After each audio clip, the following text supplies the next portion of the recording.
వాళ్ళిద్దరూ అక్కడికి ఎలా చేరారు అంటే దేవేన ఏకత్ర నీతాః. వాళ్ళు చేసుకున్నటువంటి ప్రాచీన కర్మ వాళ్ళని ఒకచోట చేర్చింది. అలాగే ఏ ఇద్దరు జీవులనైనా సరే కలిపి కాసేపు కూర్చోపెట్టేది వాళ్ళిద్దరూ చేసుకున్నటువంటి ప్రాచీన కర్మ, ఇంతకుముందు వాళ్ళు చేసుకున్నటువంటి కర్మ. అది శుభకర్మ అవ్వచ్చు, పాపమైనా కావచ్చు, వాళ్ళిద్దరినీ కలుపుతుంది.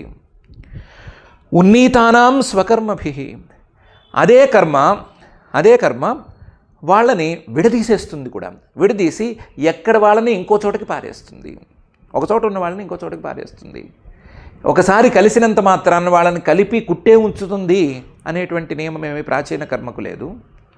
ఆ ప్రాచీన కర్మ కలుపుతుంది, విడదీసేస్తుంది, విడదీసి ఎక్కడో పారేస్తూ ఉంటుంది. దానికి నియమం ఏమీ లేదు. దానికి బాధ్యత కూడా ఎవరిది కాదు, కర్మ చేసుకున్నటువంటి జీవుడిదే బాధ్యత.